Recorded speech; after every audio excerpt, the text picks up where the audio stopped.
So what would you guys say that adaptation is?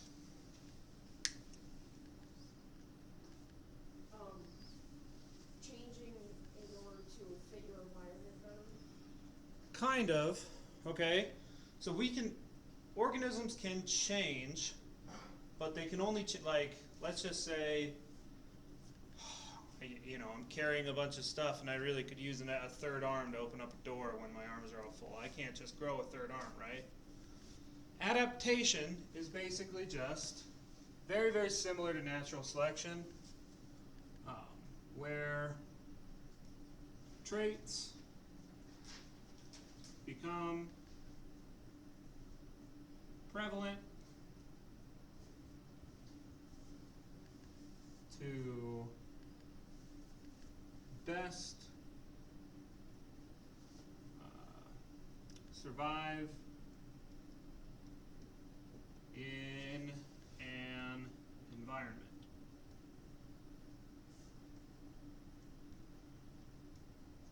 Okay, and so like we've talked about, if you have a mouse population where there's some long-haired and some short-haired, and all of a sudden the climate gets significantly warmer, are the long-haired mice or the short-haired mice probably going to be the ones that adapt better to that change? Short-haired. Short-haired, right? Because they will not have to spend as much energy to cool their bodies down. Okay? And so, let's go ahead and watch this first one.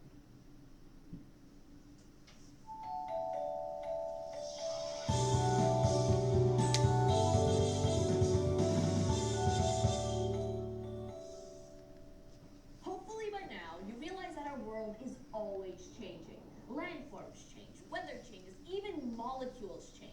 With all of that change going on, living things had better be able to keep up, and they do. When the world around them changes, living things change too, sometimes in a big way. So what can happen to living things when the world around them changes? You may recall that once upon a time we talked about pineapples, and we said they were picky because they could only grow in lovely, lush, tropical climates. No pineapples at the poles, right? That's because the environment in the tropics is perfect for growing pineapples. An environment is made up of the conditions around a living thing. Now that might sound kind of like the definition of the word ecosystem, but the word environment is usually used to talk just about non-living things in an ecosystem, like temperature or the amount of rain or even how much pollution there is. Okay? So, when we talk about the environment, in this specific case, the environment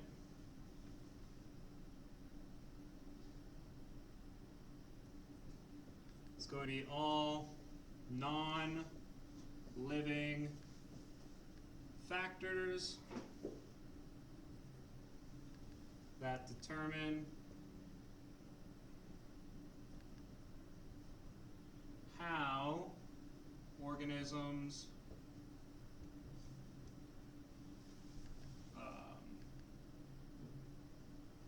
live and reproduce.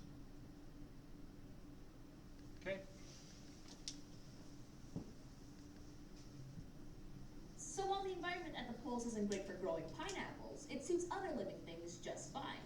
Like penguins in Antarctica and polar bears at the North Pole. If we put these animals into a pineapple field, they get pretty hot and unhappy. That's because they have adaptations for the cold. An adaptation is a characteristic that helps an organism live in its environment. But sometimes, when an environment changes, it upsets the delicate balance of the food chains in an ecosystem. For example, about 360 million years ago, the Earth looked a lot different than it does now. The Earth was much warmer, and the land was covered with lots of forests and swamps. And the animals that lived then? Let's talk about centipedes that were 2 meters long, amphibians that were 6 meters long, and dragonflies that were the size of large birds. Clearly, none of these creatures are still around. So what happened? The environment changed. Over several million years, the climate became drier and cooler, and many plants didn't have adaptations that helped them to survive in this new, cool, dry environment. So they became extinct. So when she talks about these things, she says they didn't have adaptations, that means they didn't have the traits that they could possibly move to, okay? Now, because if some of the population was like, yeah, we live really well in this hot, wet environment, And then there's some other ones like, well, we don't mind this, but we can do fine in colder climate, right? Then those would probably still be around, but they would have just moved towards those ones that currently do that. So, if organisms cannot adapt to a changing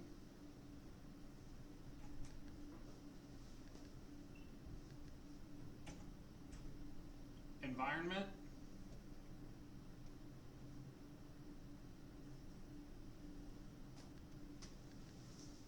they will go extinct. Okay? What's one of the most common animals that people refer to as going extinct and having a hard time right now? They were in that video already. Polar bears? Polar bears, okay? Why would polar bears, there's a couple reasons, but why would polar bears have a hard time with what's going on? Because it's melting. The ice is melting, right? And so polar bears have adapted a couple different ways, all right? Polar bears, number one, do you guys know how they hunt? Polar bears will sit over, so seals have to pop up through the ice to get air, okay? And polar bears have adapted where they have, their skin is actually black, but their fur is white, okay? What they do there is essentially only their paws and their nose are the only black parts on a polar bear. So do you know what they'll do when they sit at a seal hole? Because seals, they don't see great anyway, but if they're looking up and they see white, they're not going to think anything of it, right? It's pretty white up in the Arctic. Polar bears will sit at a seal hole and cover their nose with their paw. Because this is black and this is black, but everything else is white. And when that thing pops up, swipes at it, gets it, pulls it up. Okay?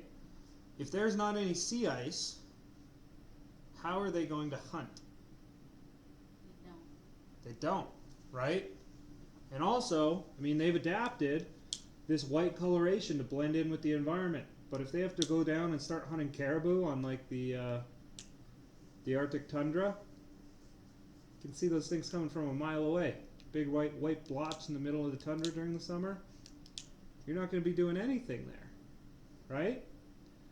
And so these polar bears are really, really struggling because they don't have other traits for this. They have learned how to hunt this way. Their fur has become this coloration because that's what helps them survive.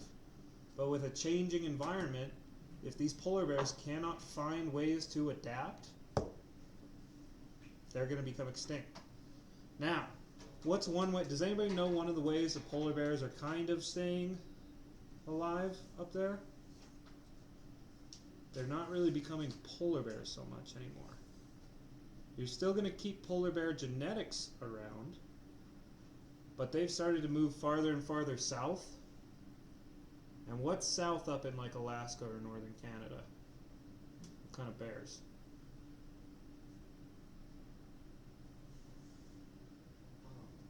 Polar bears? So polar bears are farther north. What's a little bit farther south? Think of the two other types of bears in North America. Grizzly? Grizzly bears, okay, brown bears, all right? Have you guys ever heard the term growler bear? No. It's a polar bear grizzly bear hybrid, okay? And some polar bears are starting to mate with grizzly bears in northern Alaska and parts of Canada, okay? Because grizzly bears do have the adaptations, okay? They can survive in the climate. And polar bears are saying, well, a lot of my other mates are dying, all right? I need to try and find somewhere to pass my genetics down to the next generation, okay? So we might end up having some grizzly bear, polar bear hybrids. We already do have some. Okay, what do they? I want to see if I can pull one up.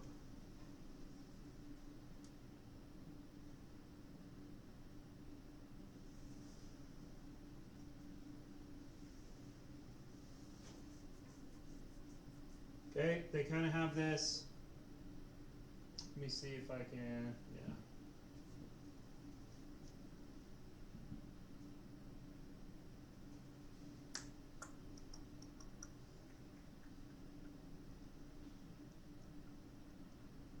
You can also call them Pisleys, I guess. But they do have this weird kind of coloration to them. They don't look quite like either one, right? They're kind of that intermediate phenotype. They don't have that dish shape like the grizzly bear would have. They have more of the straight line shape. So it's just, this is one of the things, and it is becoming more and more commonplace, okay? You can also talk about things. So at one point, wolves in America were hunted to the point of almost extinction, gray wolves. What is going to be the thing that is most genetically similar to a wolf you'd find in the wild around here? Coyote? Coyotes, okay? For a long, long time, wolves would just eat coyotes. And they're now back to the point where they do eat coyotes. And this is where we have this difference between a western and an eastern coyote.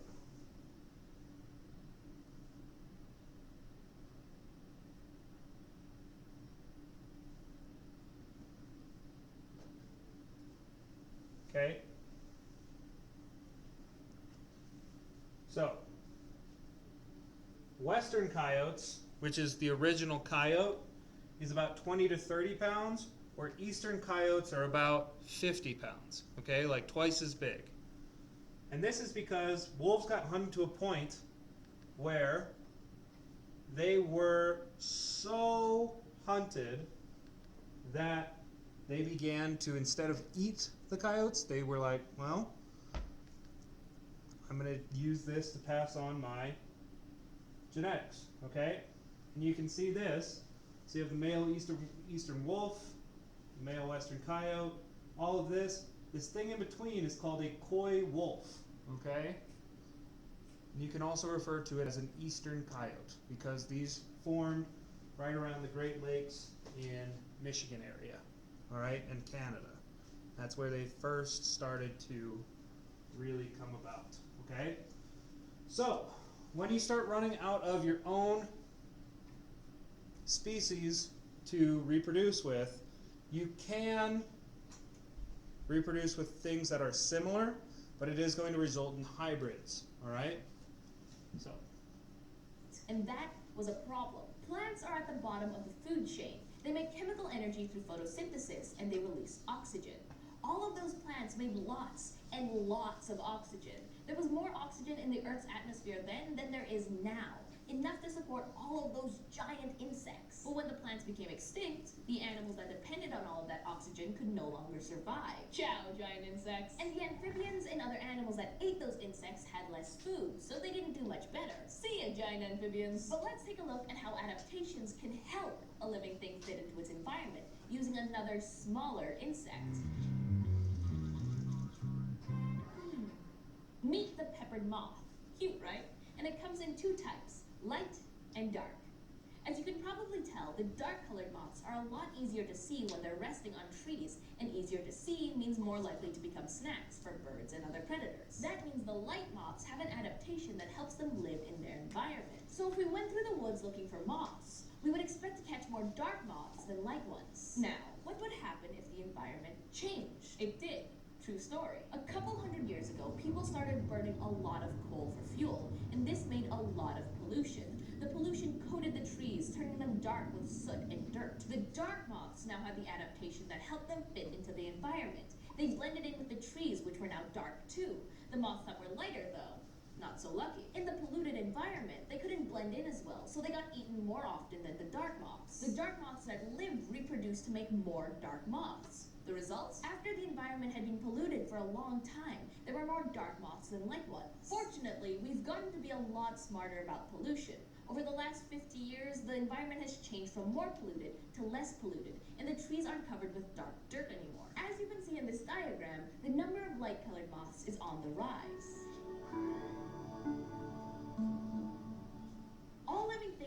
characteristics that help them to fit into their environment, called adaptations. If the environment, the conditions in which something lives, changes, then the living things change too. The living things might gain different adaptations that help them to survive in the new environment. Or the result might be more severe and affect the whole food chain. But more on that next time.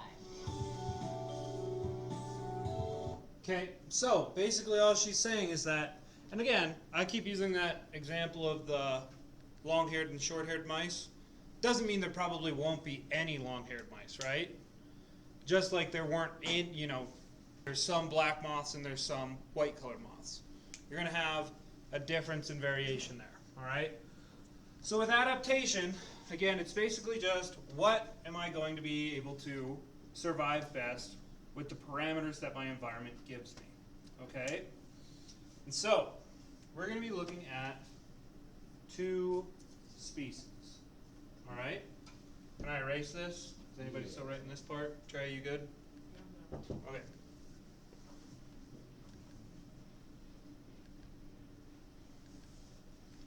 And these can both be found in a place called the Galapagos Islands, okay? People have probably talked about the finches, and they've probably also talked about the tortoises, okay?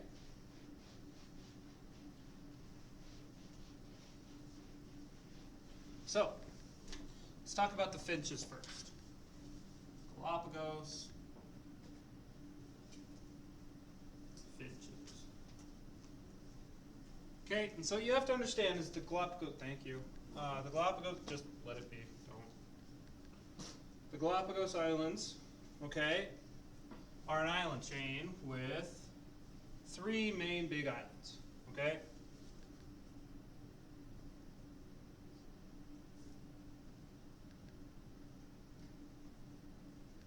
Three main islands, okay? And what these are called is they're on this thing called a hotspot, all right?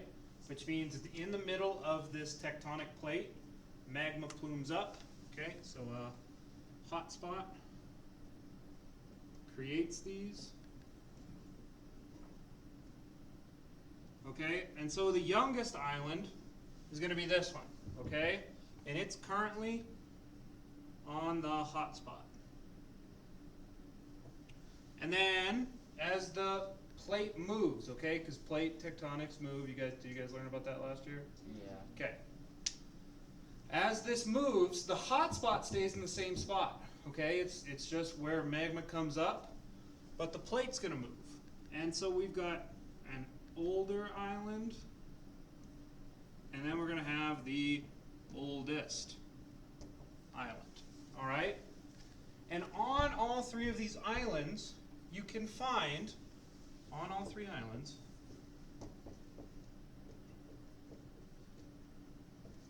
you find very similar species, okay? Now when we talk about the finches on these 3 islands, okay, there are very, very different things that are grown there, all right? So, let's just call this Island 1, Island 2, and Island 3. So on Island 1, this has essentially just, what is it? Basically what you need here, you need a, God, I can't think of the way to put it, because it's not a cracking nut on that one. It's something you scoop out. Anyway, you need is a long,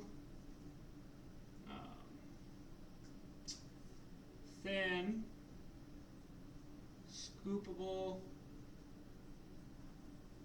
seeds are found here. Okay, on Island 2, you're going to have kind of the in-between of Islands 1 and 3, all right? This is going to be very similar for the tortoises. And on Island 3, you just have large, hard-shelled nuts, all right? And so we have finches, all right? We have finches on every island. Okay, and these finches are very, very similar to one another, but the main thing that is different on all of them is they have different beak shapes. Okay? On island 1. Island 1.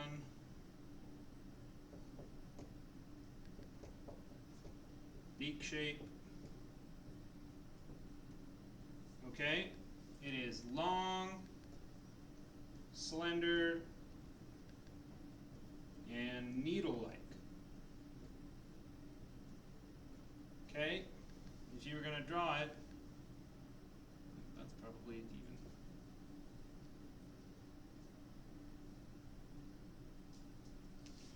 Their beak would look similar to that. Alright? Long, skinny, and goes like that. Island 2, or Island 3, because Island 2 is going to be in the middle of these. They have short, thick, curved beaks. Okay? So they're going to look more like that. Why do you think they have the shapes they do on either of these islands? Rhoda. On the island 3, they're short and thick because like the crunch and Yeah. the seeds. They can break the hard shells of these seeds, right? You can get into those nuts. And on island 1, if it's long, slender, and kind of scoopable, but you need a long beak to get in there, they're able to scoop that up. All right? Now, and then they're kind of in between on the second island. This is all about adaptation, right? Because on this island, the finches with the long, slender beaks did better, right? They were able to change. But as they moved away from that hot spot, the vegetation on the island changed as well.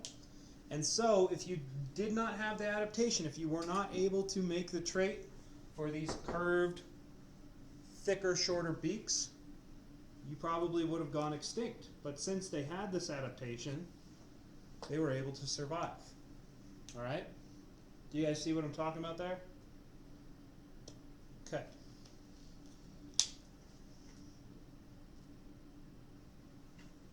Give you guys a second.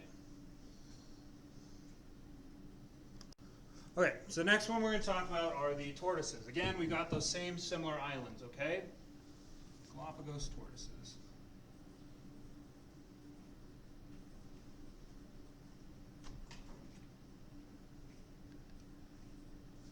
Alright, so a Galapagos tortoise, there are two main ones, and then we've got this one called the intermediate type.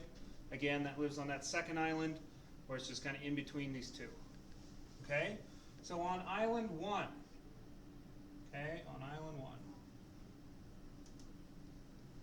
we have what is called a domed tortoise. Alright, these tortoises cannot raise heads high. Okay, and they eat grass on island floor. Okay, ground. All right, and so they're living on that hotspot island where there's a lot of vegetation. Okay, they're really heavily grassed. They don't have to worry too much about it. Okay, on island 3, we have what's called a saddleback tortoise.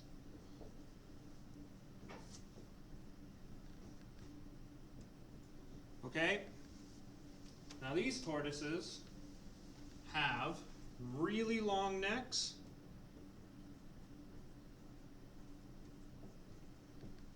and they can reach higher into trees and bush. Okay? One of the reasons for this is on island 3, the one that's farthest away from that hot spot, It's very little vegetation.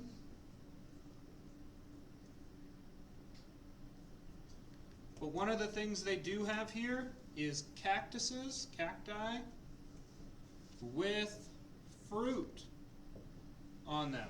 Okay? So why do you think it would be better off to have the long necks for the saddlebacks?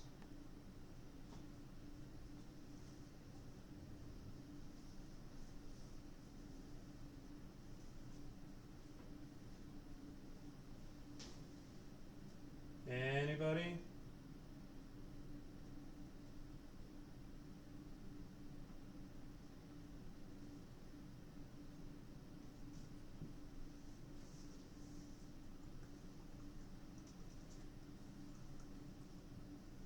So right here, here's your dome tortoise, here's your saddleback. Aiden, you could just say things if I'm not calling on you. Okay. Because their food's higher with the brown. Yeah, exactly. Right? If we look at the area in which these both live in, we can tell that this one has a lot more lush green grass growing right on the bottom, right? It doesn't need this long neck. What's one of the probably, besides you have to make more body, so it takes more energy to create something like that, what would be a problem for the animals having a neck like this versus something like this?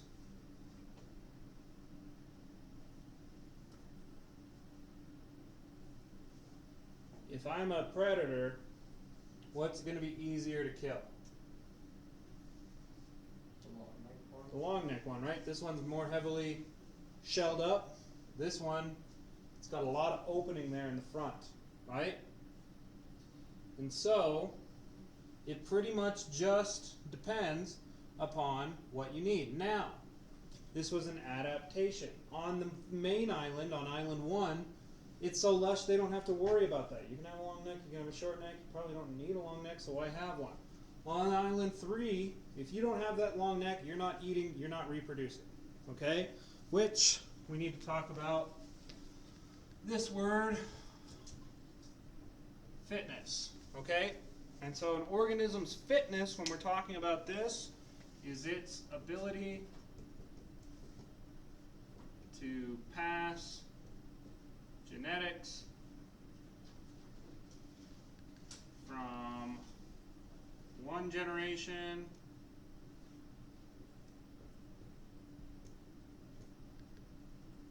to the next. Okay, so if you have high fitness, if you're well adapted, you'll probably be able to pass down a lot more of your genetics than somebody who isn't. Okay? Are there any questions about those examples? Okay, let's go ahead. Watch this. Different animals have different body structures and behaviors that help them to survive in a particular environment. We are going to look at the camel, the giraffe, and the penguin to see the features of their bodies that help them live in their specific habitat. First, we will look at the camel. This mammal resides in the hot desert where sand blows everywhere. Luckily, they have double rows of extra long eyelashes and thick eyebrows to help keep sand out of their eyes. They also have the ability to close their nostrils to keep the sand out. It is a misconception that camels' humps are full of water. The humps actually store fat that can be metabolized as a source of energy. The tan color of a camel's coat allows them to blend into their environment. The giraffe makes its home in the savanna, which is a So, right there. Camels, one of the reasons they're able to work well in the desert, several things that they said. Can close off nostrils, can shut their eyelids just enough that the eyelashes keep the sand out, right? They do need water more than people think, but they are good at not necessarily, they don't store water in their back or anything, but they just use less water than other organisms. But they have that giant fat storage. If you don't have food, your body starts breaking down fat, okay, as a reserve energy source. And that's what camels have back there. It's basically a reserve energy source, okay? Let's talk about giraffes. the grasslands scattered to the trees. It Its neck is around 6 feet long, which is perfect for eating leaves from the tall treetops. A giraffe's tongue is long and tough, which protects it against thorns when feeding. The spotted coat of a giraffe is for camouflage. This giraffe could be easily mistaken for a tree. The Antarctic region is home to the penguin. It is extremely cold here, and the water temperatures never rise above freezing. Penguins have to keep high body temperatures to remain active. They have thick skin and lots of fat called blubber under their skin to keep warm in the cold weather. The dark-colored feathers of their back surface absorb heat from the sun, which also helps keep them warm. Penguins have webbed feet for powerful swimming. Their bodies are streamlined to reduce drag in the water. A penguin's bones are solid and heavy, which allow them to stay underwater. Their wings, shaped like flippers, help them to swim at speeds up to 15 miles per hour. The camel... Okay, so that's a big difference between the penguin and most birds, right? Beyond just the blubber and all that other stuff. Penguins have solid bones like we do. Most birds have hollow bones, which is one of the only reasons that birds can fly, okay? They have hollow bones, so they're lighter and they're able to do that. The other thing is a crested sternum. Basically, they're able to move their wings in a different way than we can possibly move our arms. All right? But those are all adaptations that allow those organisms to live in the environments that they do. Okay? And again, maybe I'm wrong. This feels like it's all pretty straightforward. I mean, obviously there's some of it that can be a little bit more confusing than other things, but let's watch this.